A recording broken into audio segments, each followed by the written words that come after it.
آپ کیا سمجھتے ہیں ہم لوگ مکے سے آئے، ہم مدینے سے آئے؟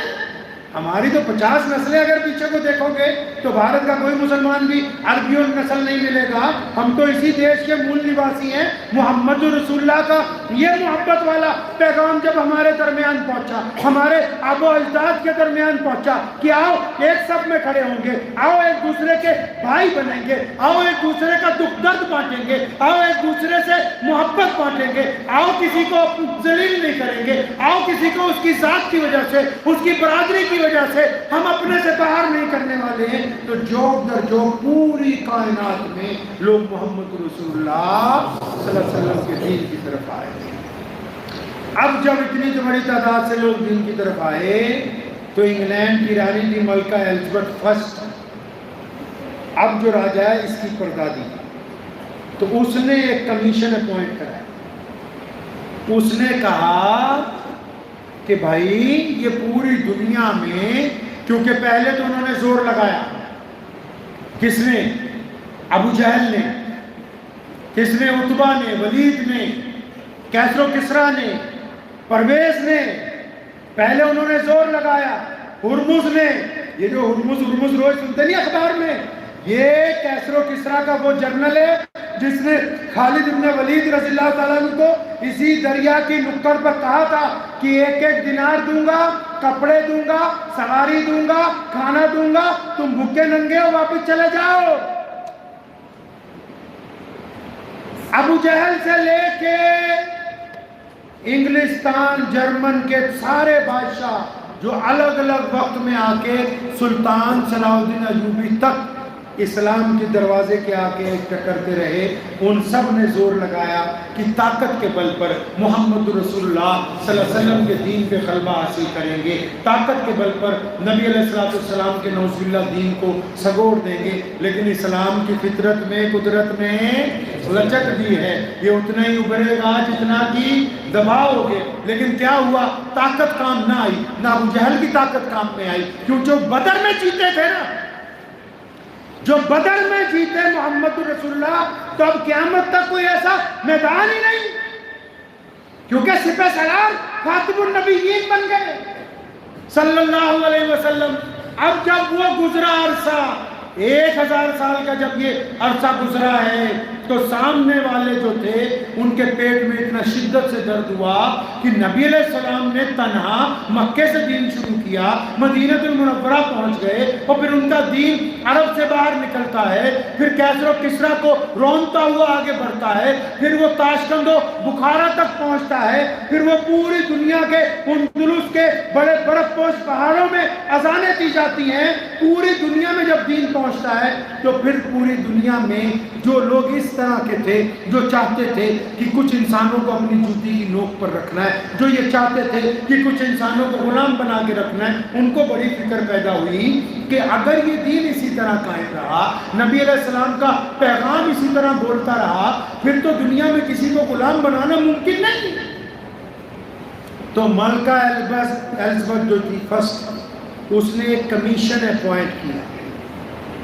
اس نے کہا، کمیشن کیوں اپوائنٹ ہوا وہ بھی سن لو، اس میں آپ کو فخر ہوگا کہ 1857 کی جب جنگ آزادی لڑی گئی نا، تو بھارت کی آزادی کے لیے اس دیش کے مسلمانوں نے سب سے آگے بڑھ کے قربانی دی، سب سے آگے بڑھ کے. کبھی انڈیا گیٹ پہ چلے جائیے، نام گنیں گے تو نبی علیہ السلام کے غلاموں کے نام سب سے زیادہ ملیں گے. اب ملکہ بڑی پریشان ہوئی کہ بھائی ہم نے تو اس دیش پہ قبضہ کر کے رکھنا ہے لمبے عرصے تک، یہ اتنی بڑی تعداد میں بہت چھوٹے سے مذہب کے لوگ، جبکہ ان کی یہاں تعداد کم ہے، یہ اتنی بڑی قربانی کیوں دے رہے ہیں؟ تو اس نے ایک کمیشن اپوائنٹ کروایا.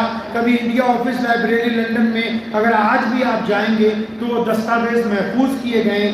تو اس نے جو کمیشن اپوائنٹ کیا اس میں چند سوالات لکھے. اس میں یہ پوچھا گیا کہ یہ بھارت میں مسلمان اپنے دیش کے لیے قربانی کیوں دے رہا ہے، ان میں اتفاق کہاں سے ہے، محبت کہاں سے ہے، یہ الگ الگ طریقے کے لوگ ایک ساتھ کیسے ہیں. اس کمیشن نے کئی مہینے محنت کرنے کے بعد ملکہ ایلزبتھ کو یہ بتایا کہ یہ ساری برکت محمد رسول اللہ سے ہے.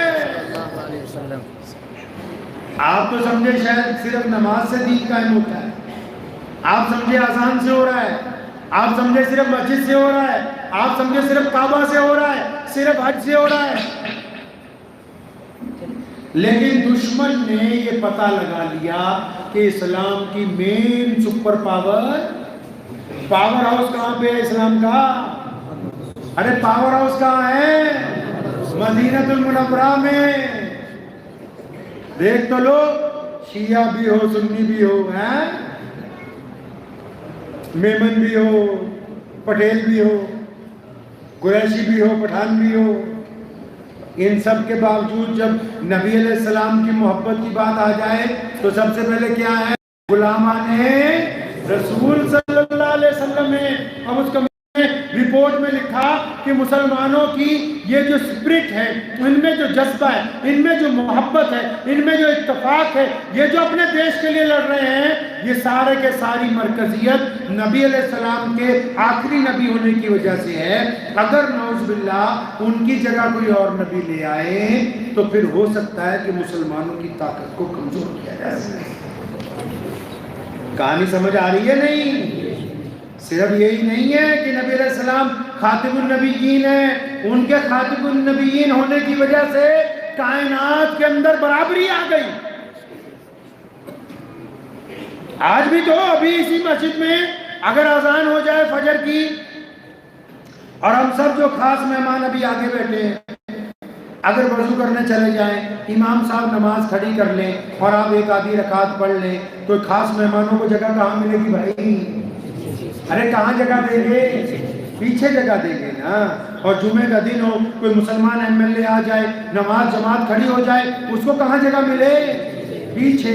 اگر 2 رکعت ختم ہونے کے بعد آئے، چاہے وہ شیخ الحدیث ہو، چاہے محدث ہو، چاہے مسلمان ایم ایل اے ہو، چاہے افسر ہو، چاہے بڑے سے بڑا ارب پتی ہو، اگر سب سے بعد میں آئے گا اور جماعت سلام پھیرنے والی ہے تو جہاں مسلمانوں نے اپنی جوتیاں اتاری ہیں نا، اس جگہ کو بنا کے ایک کپڑا بچھا کے نیت باندھے گا، کیونکہ یہ محمد رسول اللہ کی مسجد ہے، یہاں کسی کو کسی کے اوپر آ جاتا نہیں. اسلام کی یہ جو اسپرٹ ہے، یہ جو اسلام کا نظام ہے کائنات کے اندر، اب اس نظام کو اگر بدلنا تھا تو کیا چاہیے تھا بھی نعوذ باللہ کہ کوئی ایسا بندہ لاتے جو نبی علیہ السلام کی جگہ جھوٹا نبی بن کے کھڑا ہو جائے. تو انگریز نے اپنے دور میں 1-2 جھوٹے نبی بنائے. انگریز یہ سمجھتا تھا کہ ان کے جھوٹے نبی بننے سے مسلمان اپنی جگہ سے ہلیں گے، لیکن مسلمان ہلے نہیں. مسلمان اس جھوٹے نبی کی تردید میں لگ گئے. انگریز اس سے بھی خوش ہو گیا، چال باز تھا نا، وہ یہ سمجھ گیا کہ اگر اس کو کھڑا رکھیں گے تو یہ مجھے بھول جائیں گے، اس کے پیچھے لگیں گے کہ پہلے اس کو صحیح کرنا ہے تو مجھے زیادہ وقت ملے گا دیش میں راج کرنے کا.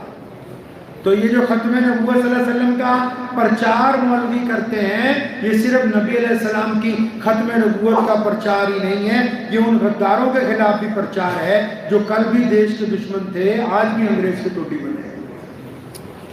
اس کے پیچھے کہانی یہ ہے کہ پوری دنیا کے دشمن نے یہ سمجھا کہ نعوذ باللہ، اندازہ لگا لیں آپ، پیارے نبی علیہ السلام نے جو کہا تھا نا، آج سچ ثابت ہو گیا. لاتور کے مسلمانوں کے لیے کہا، کیا کہا اس شہر کے مسلمانوں کے لیے؟